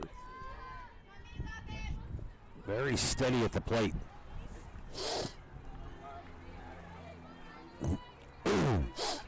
Maybe I should say they're doing something wrong. It might help them in the end. Beautiful bunt. O'Brien all over it, though, with a strong throw. And the throw to third! Oh! Smith doesn't like it, neither do I, Ryan. And Smith did a great job of covering third. I mean, you couldn't have played it any better, and she seemed to get the tag down. It looked good from my point. Oh, man. And they're going to talk it over. Very rarely will they overturn the call, I mean, but it did look like, from our point of view, that Janiyah got that tag in there in time, but umpire right on it, though, had a more clear view. So we'll see if they find enough evidence to overturn it. Thompson looking to extend by grabbing third, but listen, masks off to Janiyah Smith. That was beautiful, regardless of this discussion being had. Oh, yes! Janiyah Thompson gets my vote as MVP right now. And that is the final out of the inning. You combined the two names there, Janiyah Smith. What did I say, Thompson? Oh, Janiyah Smith, I'm sorry. Running. Thompson was running. My second faux pas in short order, Ryan. I got to clean up after that. I get my two for the day. But listen, the spirit and the attention was there. Walk us through fundamentally what Janiyah Smith had to do there to cover third and put down the tag. I'm not sure who should have been on the third base side there. I want to say it might have been Maddie Hack that was supposed to be in that area, but Janiyah and Thompson both saw the bag was open, and there was like a foot race to the bag that Janiyah got there in time for, and a great throw from Maury to Nabber trying to take third. Janiyah Thompson, I'll never forget that one. But what a tag. And Ryan, the other thing is you rarely see a call overturned. I mean, now in Major League Baseball you do with all the replays and challenges going on. But I also credit Smith, Ryan, for not overreacting to that call. You could tell she wasn't happy with it, but she kept her composure. Yeah. And that says a lot about the junior. She was so certain. She started celebrating right away, and then she saw safe, and she just kind of like froze and tried to get away from it. Again, she got away with it, you know, and you get knee-jerk reactions with any sport on any level, and you get tossed. So I love the composure from Smith there. And a leadoff single in the center for Keelan O'Brien. Man, O'Brien is good. She was the only reason for those 2 runs on the board. Now looking to be her own run, hopefully, here with Maury at the plate. So bottom of the 5th, Ryan. Maybe this is the inning where Abby starts to look a little human. She has been phenomenal so far for Hunter College. I mean, the Scarlet Raiders, they've been putting together good at bats. They've been getting, deep into counts and making her throw more pitches, so the fatigue might be starting to set in a bit. Oh, what a pitch, though. She says, take that, broadcasters. And you know what I noticed, too? It's Abby has got a really solid motion here. She gets all of it, and she pumps her fist there on another beautiful pitch that Maury swings right through for the first out of the inning. Love the intensity from number 13, Abby Bittinger. No wasting time in the circle for Bittinger. And that one is outside and high. We talked a lot about the defense of Maddie Hack, but Maddie's coming into this with a 317 average. She's been a key factor for this Scarlet Raider offense, so she's going to look to extend on that here with the woman on. For sure. She gets up underneath that one, Ryan, in a shallow center field. Not an easy catch with that wind out there. Yeah, I was about to touch on that too. You know, that ball started moving around a little bit. Good job by, I want to say it was Thompson. It's Thompson, yeah. Not Janiyah. Not Janiyah Thompson. But she is at the plate now. Janiyah Smith. Now at the plate, the right-handed batter Smith takes for a ball. And, you know, we talked about Thompson battling the wind out in center, and you look at the flags at the press box, Ryan, with our little portable bleachers in center field. We got a bunch of Scarlet Raiders fans out there, but the flag's really blowing. Oh, and Smith gets a hold of that one, but the wind holds it up as well, and Thompson there to make the catch for Hunter College as Abby gets out of a jam and preserves this 5-2 lead for the Hunter College Hawks. Hunter College located on the Upper East Side of New York City. The Kuliak School with the 3-run lead will head to the top of the 6th. It's the Hawks coming up to bat. You're watching Rutgers Newark Softball live on Raider Vision. We'll be back with more right after this.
And we're back here live, Frederick Douglass Field, top of the 6th inning, as this opening game of our day-night doubleheader continues here on Raider Vision.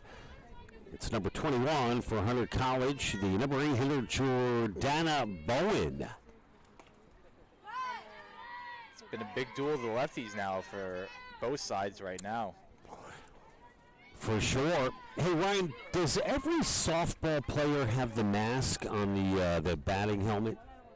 Or do you have an option to not wear the mask and just wear the helmet? I think they all I have think the everyone masks. has the mask on. Breaking news today, Ryan. You know what you're going to see in a women's college lacrosse next year for the first time ever? Mandatory. Maybe it's mandatory D1. I don't know if it's D1, 2, and 3. But I gave you a little hint by my question I just asked you before this last question. Did not know that, though, no. No, I'm asking, do you know? Oh, no, I have no clue. Next year in lacrosse, women's lacrosse for the first time ever, collegiately, mandatory helmet and gloves. Oh, wow. And I have mixed feelings about that because I think it takes away the respect factor. So you're going to see sticks coming up even more now. Yeah. In the women's game. Beautiful pitch by Aquino.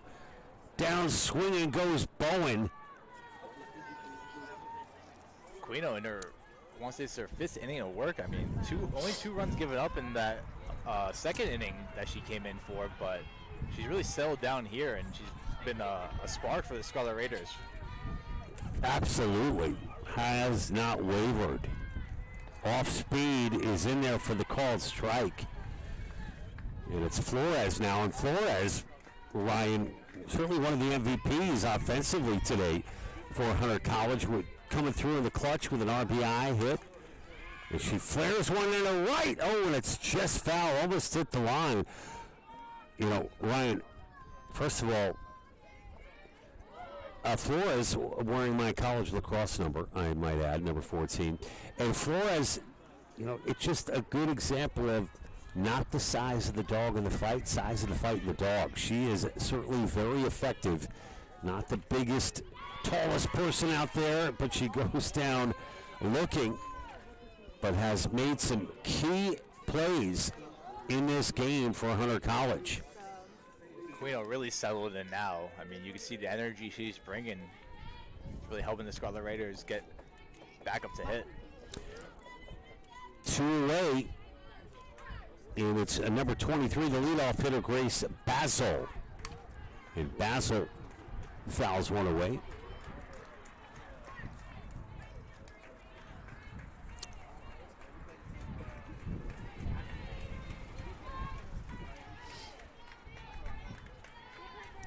Game's moving along very quickly, John. It's been quick inning after quick inning for both sides. And again, I gotta stop talking. A seeing eye base hit for Basil as O'Brien and Hack simultaneously converging, but it sneaks through into left field for the base hit with 2 away. Ryan, back to our April Fool's stories. I think one of the greatest college pranks of all time. I don't believe it was an April Fool's prank, but a prank nonetheless. We were talking about Savani Khan's kids, women's volleyball, playing a pretty good April Fool's joke on the head coach for Rutgers Newark today. I might be getting pieces of this story wrong, but a lot of attention is given to, this might not be 100% right, but the juice of the joke of the story is right. I think it was a Harvard-Yale game, football game, which is always sold out every year, and it was in Boston. And, you know, this is like maybe back in the 80s, and or maybe even the 90s. I think it was the 80s or something. And, you know, MIT, also the best engineering school in the country, located in Boston, with some of the most brilliant minds in the country or in the world, and that's scribbed over to Hack, who tracks that down for the final out of the inning. But MIT, over the course of several weeks, would sneak onto the Harvard football field and can, in a very elaborate setting at the 50-yard line, dug a hole, like in the football field, and through wiring and timers, in the middle of the Harvard-Yale game, they hit the go switch, and a big, huge balloon emerged from the 50-yard line that inflated on its own that said MIT, and stole all the thunder of the two different schools. But it's kind of a long story. If you ever have time, look it up online. It's I don't do the story justice, but folks, okay, good talk. Anyway, we'll be back here in the bottom of the 6th right after this.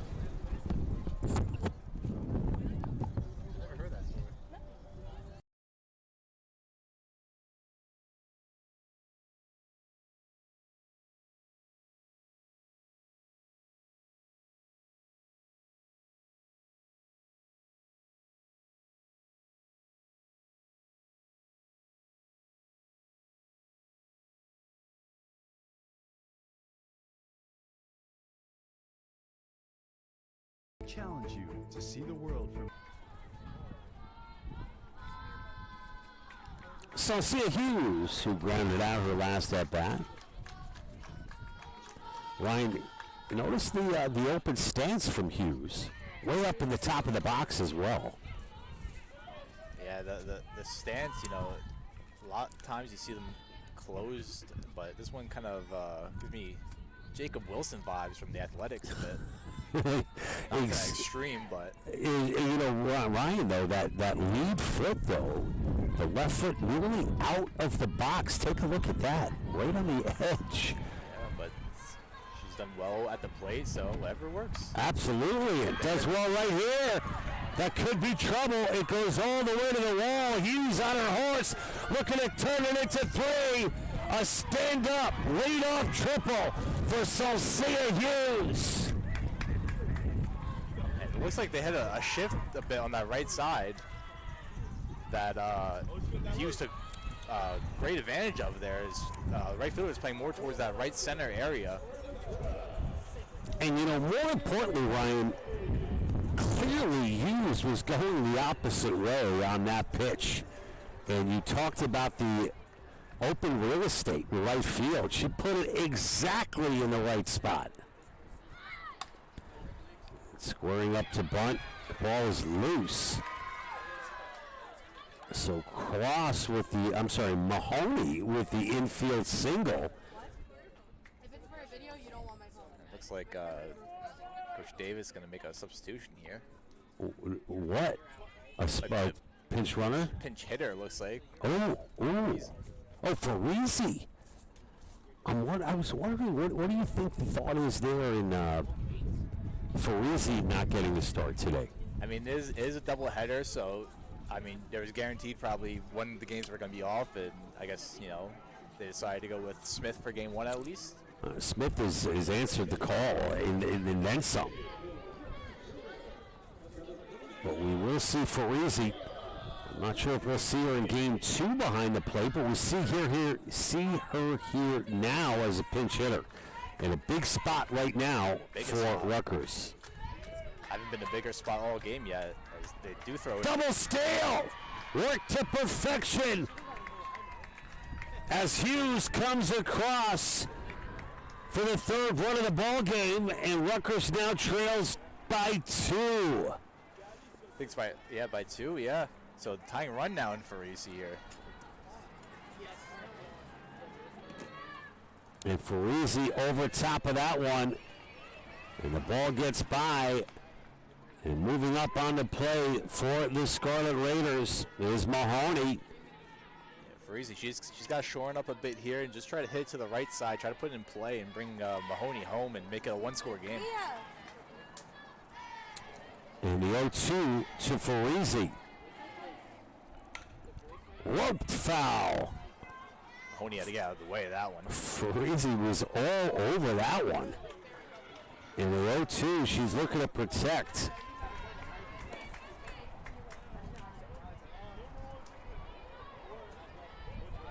So Bittinger has to bear down here, no outs. And the 1-2 low in the dirt.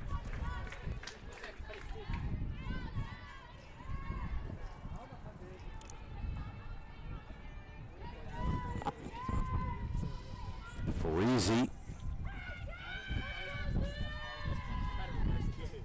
Another grounder. This one, it gets through for the base hit. Hughes comes across to score.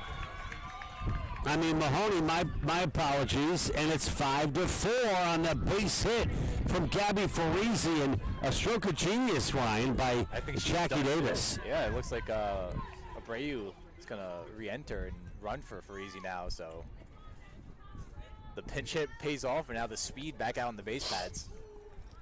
Jackie calling a masterful game here for Rutgers as the Scarlet Raiders continue to chop away at this Hunter College lead.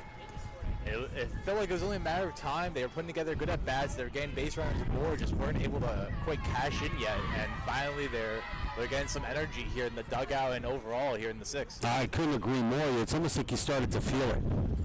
A bit of a shift. Yeah, I think a big credit to that is momentum that Aquino has carried throughout her pitching performance. I believe it's 5 innings, 2 runs, and it's done a great job keeping the Scarlet Raiders in it and getting them a chance to come back like they are right now. And you know, perhaps maybe a bit of an overshare with Charlie Peters. Challenges physically right now with that hand banged up, but I think what I liked about Jackie pulling Charlie early in the 2nd was like, look, we gave it a whirl, and I want to err on the side of caution, and that's what any good coach should do, and that's what Jackie did, and Aquino has been great ever since. Now, dugout's getting nice and loud now. A lot of energy coming back to the Scarlet Raiders offense. So McManus is way ahead now at 2-0. And with a runner on first, McManus can sit back here and let Benninger pitch to her. Oh, it's 1-1, the count. Okay.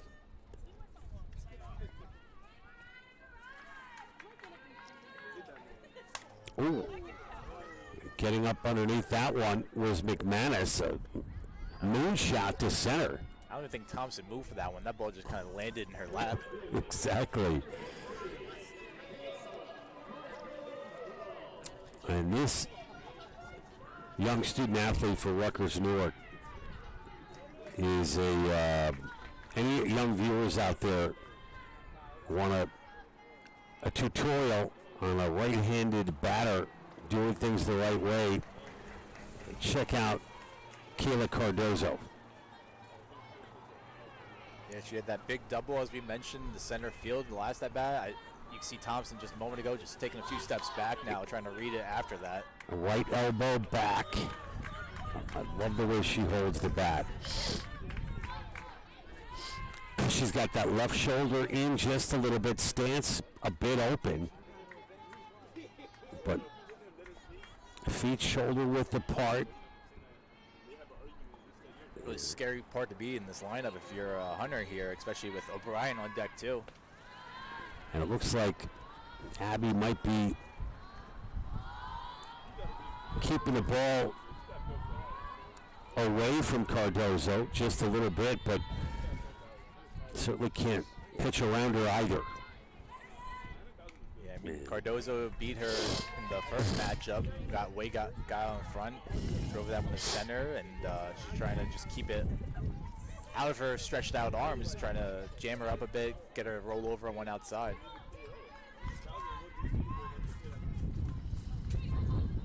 The 2-2 now.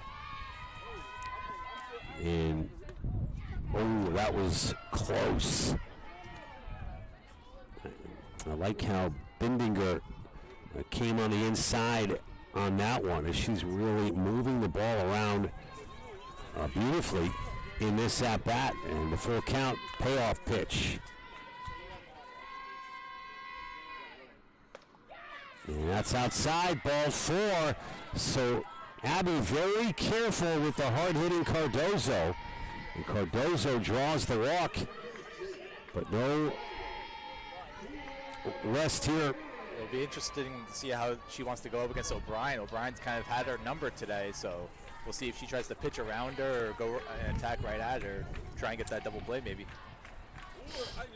A key part of the ball game right now, as the Scarlet Raiders trail by 1 here in the bottom of the 6th. 1 out, 2 on. And a big at-bat here for O'Brien. She's down 0-1 early. And Benninger, the lefty, deals. And swing and a miss, O'Brien. Who went fishing for that one. Fooled her, kind of like a late half energy kind of swing there by O'Brien. Don't see that very often from her. Rutgers with only 1 win this season. Would love to get their second here today. It's certainly within reach right now here in the bottom of the 6th. Count now 1-2. Benninger deals. O'Brien, it gets through for the base hit. Rounding third is Abreu. Thrown out in time. The wall even at 5. O'Brien comes through once again. It's a stand-up RBI double for Keelan O'Brien. Looks like pinch hitter now for the Scarlet Raiders. But something to notice, I don't even think Abreu even looked up to see Coach Davis waving her home. She knew right away that she was going there, head down, just straight into home plate. Nothing but home plate on the mind for Abreu. It's going to be Dana Renee now. Oh, we've got a pinch hitter, Ryan, as you mentioned. Yeah. Dana Renee, number 33 for Rutgers, pinch hitting. The biggest spot of the ball game too, coming in right off the bench. I mean, we talked about Hughes' wide stance. Renee, she's got a wider stance than Hughes, I think. John? Is this Renee's first at-bat of the season? I believe she had an at-bat last game. Yeah, she did. Why is she not in the stat sheet right here? Oh, she is. Her 10th at-bat this year. Sorry, guys. Renee batting .333. Another mistake there, Ryan. Uh-oh. It's all good. John. 5-5 the score. One away, 0-2 the count to Renee. Swing and a miss. Strike 3. So Renee goes down for the second out of the inning, and Bittinger, gotta tip your cap to Bittinger, who made quick work of Dana Renee right there. Now two-way Rutgers. The go-ahead run is on third. We talked about Aquino being a spark. O'Brien, she's 4 for 4 today, John. She's been the spark for the offense here. So both sides getting it done here. The two spotlight girls today. In the pitch, Hack, great play, throw to first, and that's going to do it. As the second baseman came up with a great play for, excuse me, for the Hawks. And that, of course, ends the inning on the play by Brianna Flores. But not before Rutgers comes back to tie this thing up on a big hit by Keelan O'Brien.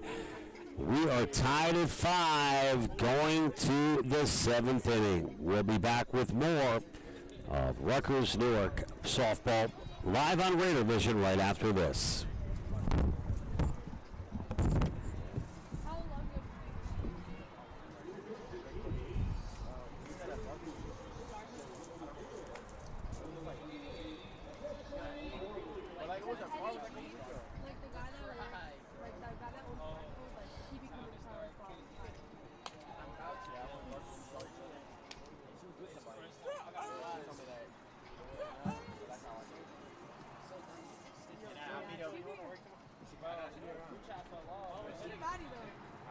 But that's how it is, like, when you work in industries like that. You have to.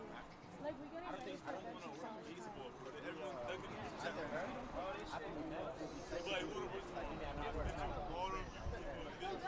No, I didn't go with it. It was nice.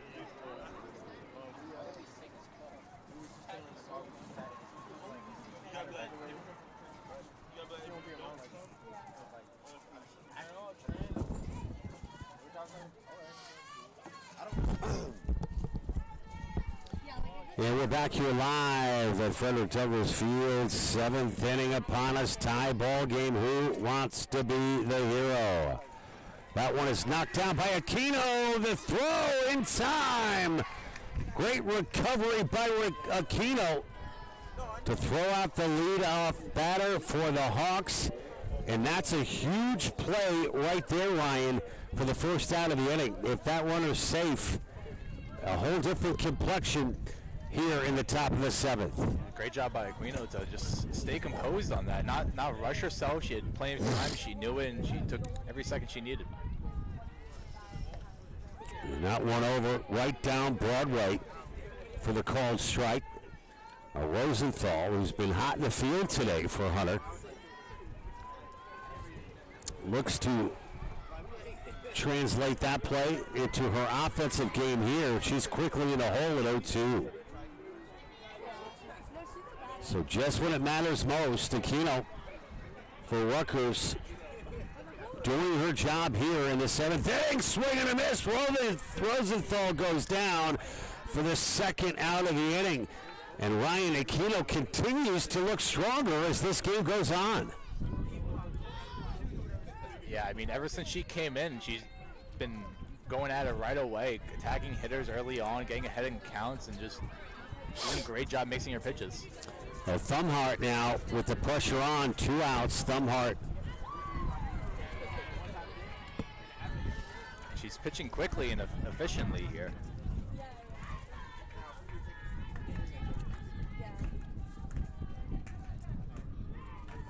Yeah, that's high and inside. And ball 1.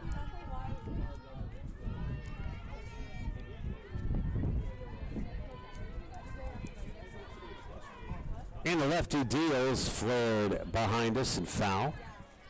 A big credit is owed to Coach Davis, too, making the right moves, especially with Parisi getting those runs in. That was huge.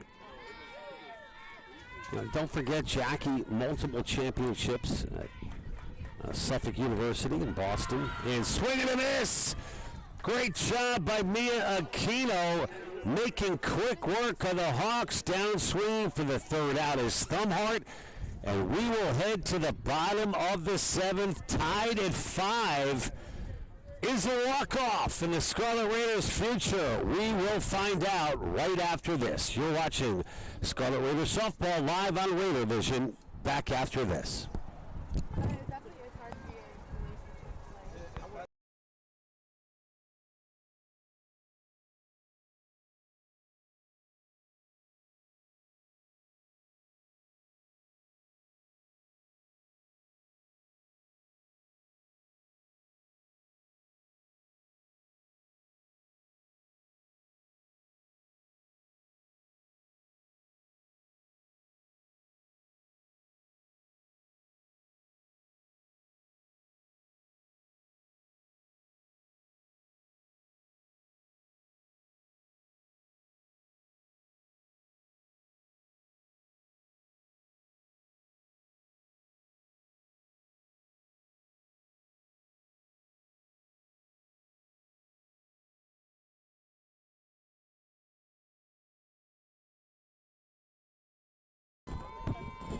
Thank you, sorry. We good? And we're back here live, bottom of the seventh inning. It's Janiah Smith. We're all tied up at 5 apiece. And going the distance is Bittinger. And why not? She has been strong throughout here today, despite giving up 5 runs. And the freshman Bittinger out of Massachusetts looks. yeah. She works a lot, though. And a great play at second as Flores makes the catch for the first out of the inning. Smith looking to get that one in the right field. But not to be. One away for Bittinger and the Hunter College Hawks. This rally kind of started with Hughes last time, John, and looking to maybe start it over one more time and bring home the winning run and get their second win of the season, first one at home. And that is going to be a base hit into center field. What a clutch hit by Socia Hughes. And just exactly what Rutgers needed. They've got a runner aboard. And what do you think here, Ryan? A sacrifice in play for Mahoney. I mean, you got I believe, Abreu on deck. You know, great hitter with great speed. You know, Mahoney, she dropped the bunt last time, was able to get on base as well, so I wouldn't be shocked to see him try it one more time. That's low and outside. We didn't see bunt there from Mahoney.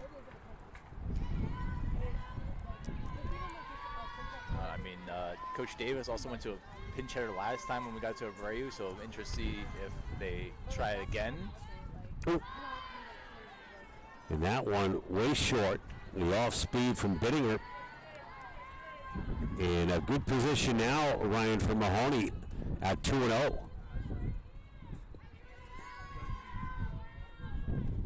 And that's outside ball 3. You got to imagine Mahoney will be taking all the way. I mean, only 2 walks for Bittinger so far, so she's limited to 3 passes, but fatigue probably might be setting in finally after 7 long innings. And that one over for the strike. Now at 3-1. Scarlet Raiders have the winning run at first. Mahoney, 3-1 count in the pitch. Ball 4. And the Scarlet Raiders are threatening here in the bottom of the 7th. And that will bring up Abreu for Rutgers. It's going to be unlikely to double her out with her speed. That's a great point, Ryan. And there's a beauty bunt. It's going to be a tough play. No! And And there it is! A walk-off from Abreu on the air in the infield.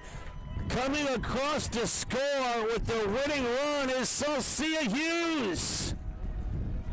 And the Scarlet Raiders get their first home win here in 2026 as they celebrate heading out to left field. What a game here at Frederick Douglass Field. I mean, we talked about her speed, and that was a great bunt. They had to kind of rush the throw to try and get her at first, or else it's base loaded 1 out, and you're already in a tough situation as is with 2 out in the second and third.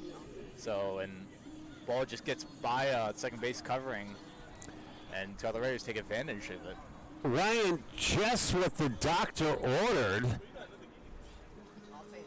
The Scarlet Raiders pick up their second win of the season in this non-conference matchup against Hunter College. Smiles all around for Jackie Davis and the Rutgers Newark Scarlet Raiders. And Ryan, they did it in dramatic fashion. Yeah, I mean, the whole game they looked locked in, they looked ready. It's just a matter of time until when they were able to put the hits together and get the runners in. And they finally, in the last few innings, they were able to put everything into piece. I'm just, you couldn't have put it more perfectly, Ryan. I'm just so happy for the kids. You know, I really am. It's, you know, there's been a lot going on, Ryan, to be quite honest, as you know, with a lot of different things in college sports in general and at Rutgers. And to get this win, I think, is such a great, not only victory, but a moral victory as well. And it's good to see spirits high once again for Jackie Davis and Rutgers Newark. Folks, the final in game 1, 6-5. Rutgers does it in the bottom of the 7th. Game 2, about 20 minutes away. Part of our day-night doubleheader here at Frederick Douglass Field. We will have it all for you live on Raider Vision. Don't go anywhere. We're going to do a quick reset here in Newark, New Jersey. Game 2 coming right up. On behalf of Ryan Anderson, I'm John Heffernan. We'll see you back here in 20 minutes. And remember, everybody, let's go Scarlet Raiders! See you in a few.